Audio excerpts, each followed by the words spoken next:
Hindi emotional story बोझ। कविता अपने माता पिता की बहुत लाडली थी। 3 बड़े भाइयों की बहन थी। कोई भी चीज़ मांगने पर उसी वक्त सामने हाजिर हो जाती। पूरे घर में रोब था उसका। पूरे परिवार और नौकरों पर राजकुमारी तरह हुक्म चलाती थी।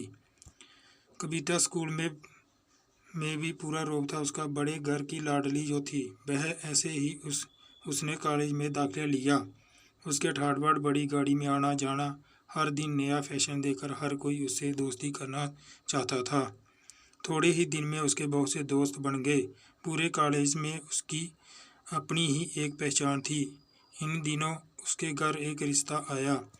खानदानी लोग थे और पापा की पुरानी जान पहचान थी। उनके साथ कविता के साथ कोई ज़बरदस्ती नहीं थी, पर कविता ने फिर भी हाँ कर दी क्योंकि वह अपने परिवार से बहुत प्यार करती थी। वह जानती थी कि वह लोग उसका अच्छा ही सोचेंगे। लड़के का नाम राज था। राज काफ़ी पढ़ा लिखा और समझदार लड़का था। ससुराल वाले भी बहुत अच्छे थे। ससुराल में कविता की जगह वैसी ही थी जैसा कि मायके में कोई भी कार्य कविता की सलाह के बिना नहीं होता था। सबकी लाडली बहू बन गई थी वह। फिर उसके घर एक बेटे का जन्म हुआ। राहुल कविता को जान से प्यारा था। पोता पाकर ससुराल वाले तो फूले नहीं समाते थे। कविता कभी कभी सोचती थी कि उसकी किस्मत कितनी अच्छी है। उसका हर अपना उसे कितना प्यार करता है। चाहे जीवन में कैसा भी समय आए, मेरे अपने हमेशा मेरे साथ हैं। मैं कभी अकेली नहीं हो सकती। कितनी खुश किस्मत हूँ मैं। पर शायद कविता की खुशियों को उसकी अपनी ही नज़र लग गई थी। एक दिन वह मायके जाने की जिद कर बैठी। राज को बहुत काम था लेकिन वह फिर भी उसे ले गया। रास्ते में उसकी गाड़ी अन्य गाड़ी से टकरा गई कि कविता, राज और राहुल बहुत बुरी तरह से जख्मी हो गए। काफ़ी दिनों के इलाज के बाद राज और राहुल तो ठीक हो गए, लेकिन कविता पूरी तरह से ठीक ना हो सकी। सर पर चोट लगने के कारण वह अपनी आँखों की रोशनी खो बैठी। अब कविता की किस्मत जैसे उल्टे पांव चलने लगी।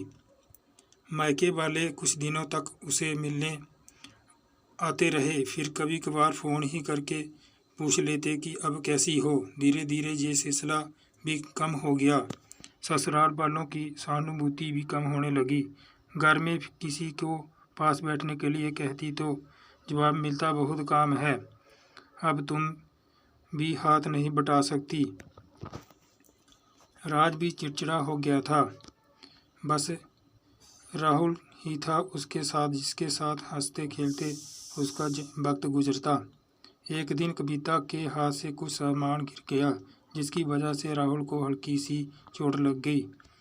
कविता के सास ससुर ने राहुल को उससे अलग कर दिया कि कहीं उसके ना देखने की वजह से बच्चे का कोई नुकसान न हो जाए। कविता अंदर से टूट चुकी थी। एक दिन उसने सबके सामने मायके जाने की इच्छा रखी तो राज उसे तुरंत मायके छोड़ आया, जैसे कि वह भी यही चाहता था। लेकिन राहुल को उसके साथ नहीं भेजा गया। कविता कभी राहुल से दूर नहीं रही थी, पर अपनी कमी के कारण उसने ज़्यादा बहस नहीं की। कविता को लगा कि वह 3-4 दिन बाहर रहेगी तो थोड़ा हवा पानी बदल जाएगा,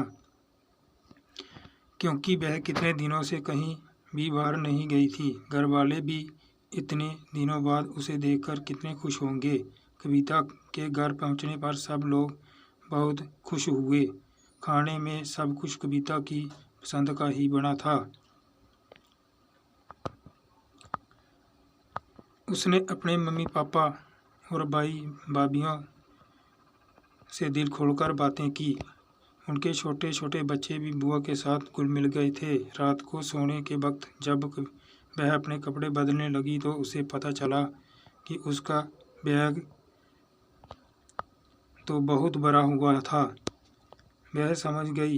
वह बहुत उदास हो गई। कुछ दिनों तक तो सब ठीक रहा, फिर जैसे सब बदलने लगा। सबका व्यवहार बदल गया था। वह लोग जैसे थक चुके थे उससे।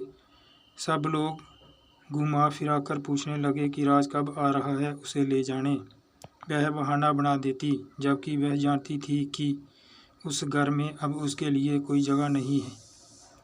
कविता से चलते वक्त कुछ न कुछ नुकसान हो जाता। थोड़ी बहुत टोका टोकी उसे सुनाई देती, वह टाल देती। एक दिन उसके हाथ से लगकर एक कीमती फूलदान टूट गया। छोटी भाभी ने बहुत हंगामा मचाया। कविता के माता पिता रोज रोज के झमेलों से तंग आ गए थे। उन्होंने राज को खुद से फ़ोन कर दिया। राज कविता को अपने घर ले गया। कविता को अपने परिवार वालों से ये उम्मीद न थी। जिस कविता के कहे बिना घर में एक पत्ता भी नहीं हिलता था, उस घर के लिए वह अब बोझ बन चुकी थी।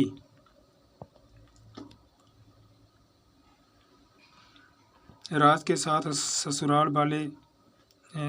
ससुराल आते वक्त वह बहुत खुश थी, क्योंकि वह अपने घर जा रही थी, अपने जिगर के टुकड़े राहुल के पास। परंतु वह खुशी भी कुछ पल की ही थी। सारा बंदोबस्त पहले ही किया हुआ था। कविता को सीधे ऊपर वाले कमरे में पहुंचा दिया गया। राहुल से दूर रहने की सख्त चेतावनी दी गई। एक काम वाली लता को उसकी जिम्मेदारी सौंपी गई, जो उसके खाने पहनने जैसी ज़रूरतों का ध्यान रखती। कविता ज़्यादातर चुप ही रहती। कभी कभी काम वाली लता से थोड़ा बतिया लेती। उसके जरिए राहुल का पता चल जाता। सबकी लाडली बेटी और बहू सबके लिए लाडली से बोझ बन चुकी थी। तो दोस्तों, हमारी कहानी यहीं समाप्त होती है। तो ये कहानी आपको कैसी लगी है, कृपया हमें लाइक कीजिए, कमेंट कीजिए और चैनल को सब्सक्राइब कर लीजिए। मिलते हैं किसी दूसरी वीडियो के साथ। तब तक के लिए बाय बाय।